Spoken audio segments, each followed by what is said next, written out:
얼굴이 넓어 보이는 경우는 를 맞는 게 맞고요. 병행해서 시술을 하는 것을 추천드리고. 안녕하세요, 강남의사 닥터창입니다.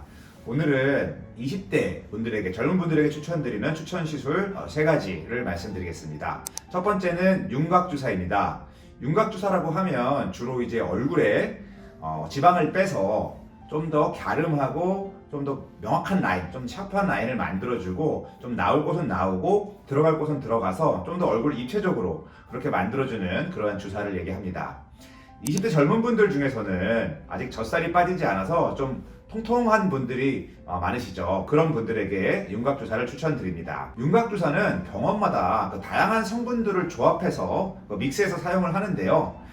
대부분 어떤 공통되는 그러한 성분들은 있습니다. 지방을 분해해서 몸 밖으로 빼주는 그런 역할을 하는 성분들입니다. 그리고 최근에는 비올렛이라고 해서 지방세포를 파괴하는 지방 파괴 주사라고도 나와 있습니다. 이러한 것은 기존의 윤곽주사와는 다르게 지방세포를 없애서 반영구적으로 지방 제거를 해주는 시술입니다. 주로 맞는 시술 부위는 아무래도 여기 이중턱을 가장 많이 시술을 하고요. 이중턱뿐만 아니라 여기 턱 라인으로 이어지는 턱 라인 부분 많이 시술을 하고요. 그 다음에 또 광대가 커서 또 얼굴이 커 보이는 분들은 또 광대 부위에도 시술을 합니다. 그리고 입가 심술보 부위도 많이 시술하는 부위 중에 하나이고요. 그 다음에 몸에도 맞을 수가 있는데요. 특히 이제 팔뚝, 겨드랑이 옆쪽에 팔뚝살이 많은 경우에 쓰이기도 하고, 복부나 옆구리살에도 쓰이고 있습니다. 시술 주기나 횟수는 보통 윤곽주사는 한 2주 간격으로 한 5회 정도 추천을 드리고요. 비올렛 같은 경우에는 4주 간격으로 3회 정도 추천드리고 있습니다. 여기서 꼭 알고 있어야 할 중요한 사항이 있는데요. 윤곽주사에는 스테로이드가 들어갈 수도 있고 안 들어갈 수도 있습니다. 하지만 스테로이드가 들어가면 효과는 좋지만 그만큼 부작용의 가능성도 있을 수 있습니다. 물론 안전하게 시술할 수도 있지만 좀 과량으로 자주 맞는다든가 하면은 문제가 생길 수 있기 때문에 시술 전에 스테로이드가 들어가는지 꼭 확인하고 들어갈 경우에 어떠한 문제가 있을 수 있는지를 잘 상담하시고 시술하시는 것을 추천드립니다. 스테로이드가 들어있다고 해서 꼭 문제가 생기는 것은 아니고요. 스테로이드가 금기 성분도 아니기 때문에 그거 자체가 이의 제기를 하거나 불법적인 일이 되는 것은 아니고요. 스테로이드가 일으킬 수 있는 문제가 있기 때문에 미리 알고 있는 것이 좋다 정도로 생각하시면 되겠습니다.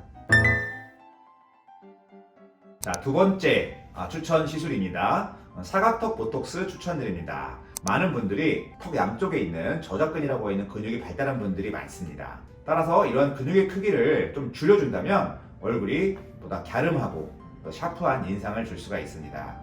주사를 맞고 나서 한 달 정도에 걸쳐서 서서히 효과가 나타납니다. 유지기간은 보통 한 4개월에서 6개월 정도 지속이 되니까 한 5, 6개월 간격으로 주사를 맞으시기를 추천드립니다. 물론 모든 사람한테 다 사각턱 보톡스를 추천드리는 것은 아니고요. 어떤 경우에는 침샘이 발달한 경우도 있습니다. 침샘이 발달해서 얼굴이 넓어 보이는 경우는 침샘에 보톡스를 맞는 게 맞고요. 또 지방이 많아서 얼굴이 넓어 보이는 경우에는 지방 분해 주사, 앞서 말씀드린 윤곽주사와 같이 병행해서 시술을 하는 것을 추천드리고, 사각턱 보톡스를 맞을 때 주의하실 점으로는요, 사각턱 보톡스도 간혹 부작용이나 원치 않는 결과가 나타날 수 있는데 너무 본인에게 맞는 용량보다 과도한 용량이 들어갔을 때 턱이 너무 줄어들어 보여서 좀 보기가 좋지 않은 경우도 있을 거고요. 좀 볼거짐 증상이 나타날 수도 있어요. 이러한 경우에는 어떤 보톡스 주입 부위의 위치에 관련이 많습니다. 그러니까 너무 위쪽으로 맞는다든지, 따라서 보톡스 주입 위치, 깊이 이런 것들이 중요하기 때문에 이런 것들을 경험 있고 꼼꼼하게 잘 체크하고 시술하는 것이 바람직하겠습니다.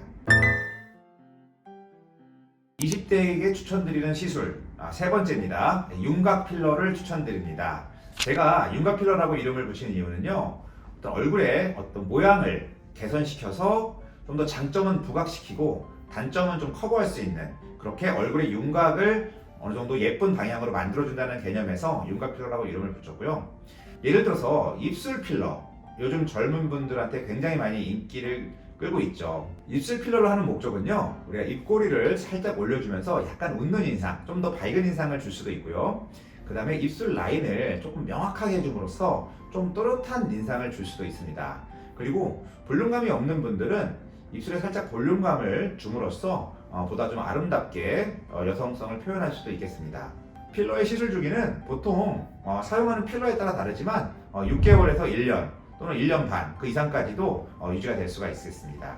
그리고 필러 부작용에 대해서들 많이들 문의하시는데요. 우리가 혈관 사고, 혈관을 막아서 생길 수 있는 부작용이 있을 수 있겠고, 그리고 지연형 면역 반응, 우리가 일종의 알러지 반응이죠. 면역 반응이 생겨서 필러 시술 부위가 추후에 붓거나 딱딱해지거나 결절 등이 생기는 경우도 있습니다. 따라서 이러한 부작용에 대해서 충분하게 시술 전에 설명을 듣고 인지를 하고, 또 그것을 피하는 방법은 어떤 것이 있는지 확인을 하고 안전하게 꼼꼼하게 그렇게 시술 받기를 권해드립니다.